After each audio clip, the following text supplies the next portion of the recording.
you do that? I know that many of you did not come from a peace-filled home. Many of you might not be living in a peace-filled home right now, and that is a reality for many, many people. And so the best we can really do is talk about how we ourselves can break free of things, how we ourselves can break patterns, and how we ourselves can begin to create an atmosphere of a peace-filled life. And if you are one of those people that are struggling in a situation that's not peace-filled, if you're walking through that journey, or if you come from a situation that was filled with anything but peace, I wish that I could give you the very warmest hug.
I think it's important to note that it doesn't matter what type of a household you're living in, whether you're living all by yourself and you're single, whether it's you caretaking, whether it's you with a few children, with many children, living with a husband, taking care of animals, whatever the situation, it's so important for us as an individual to learn to cultivate our own peace, because from that place is where everything is going to flow forth and begin. And it also takes the undue expectation off of situations and people around us to provide a peace that we need to be cultivating within ourselves, rather than try to create and generate peace or pull peace from a relationship or a situation or an environment. Because that is a very unstable and unpredictable way to try to cultivate peace in our lives.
wrote down some things that really stand out to me when it comes to creating a peace-filled environment. And one of them is environment, the things that we bring into our environment.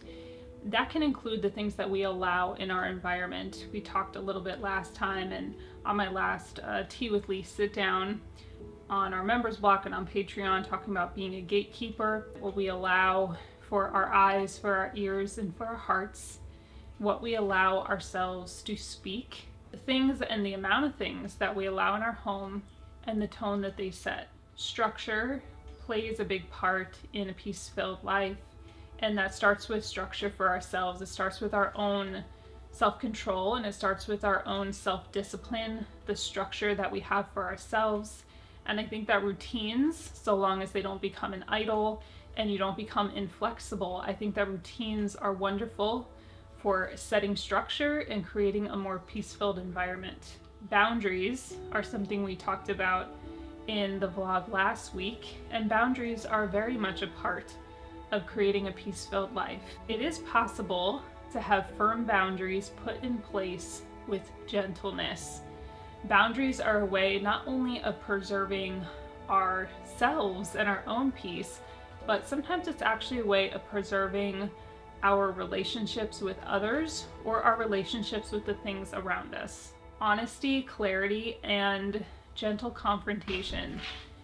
Not avoiding things that need to be talked about, but having the wisdom, growing in the wisdom of knowing timing, when is the time to speak about certain things and when is the time to remain quiet. There is a time and a season for all things under heaven. Having clarity and honesty and not expecting other people to read your mind. Expecting others to read our minds leads to confusion, and God is not the author of confusion. I even think that it is so important to begin to be really honest with God when we pray and when we speak to Him. He already knows everything you're thinking anyway.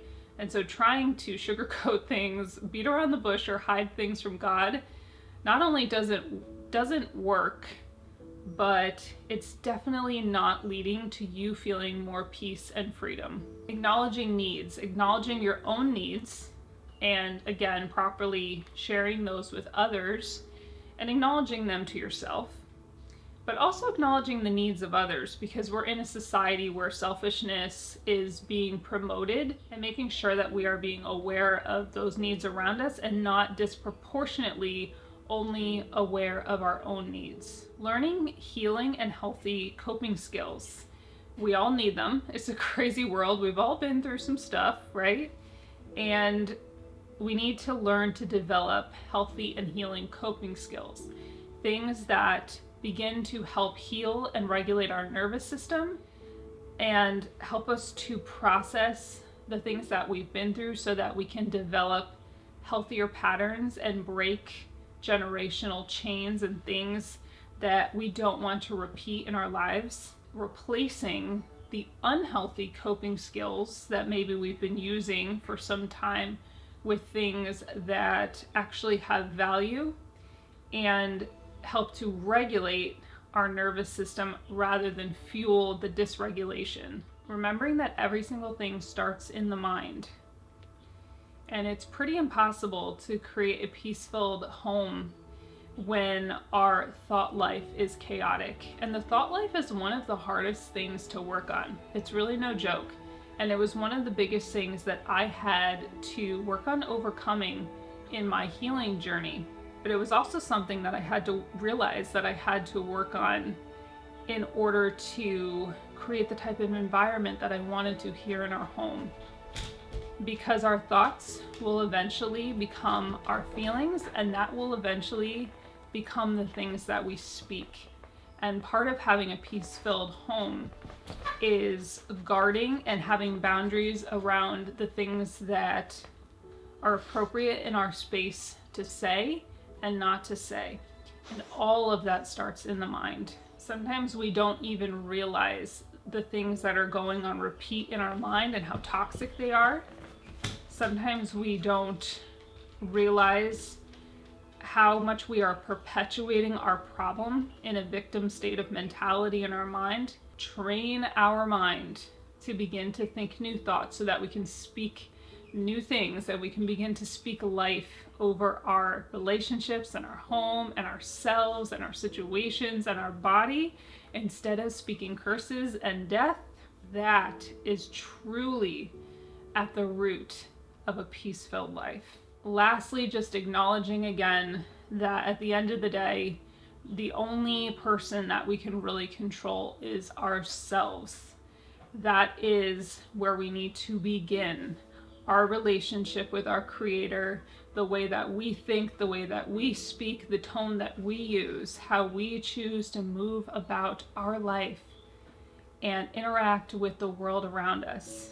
That is ultimately where it's going to begin and end. But truly, most people would be very surprised how in most situations when we do some really good work with ourselves, what that does to the environments around us. And so I pray that you have a very, very peace-filled rest of your day. If you are new here and you enjoyed today's video, I would love to have you subscribe so that we can visit again. And friends, I wanted to thank you so much, as always, for coming back to our little house on the mountain. Thank you to our members and our patrons. All of the information from today's video you can find in the description box, pinned in the comments, and on our website at ourlittlehouseonthemountain.com. I have some big stuff coming up, so either go over to our website and sign up for our newsletter, or hit the notification bell here so that you can get notified of what is coming up soon. I love you and appreciate you all so much, and Lord willing, I will see each and every one of you, precious souls, right here on the next one. Bye, friends. Stay cozy.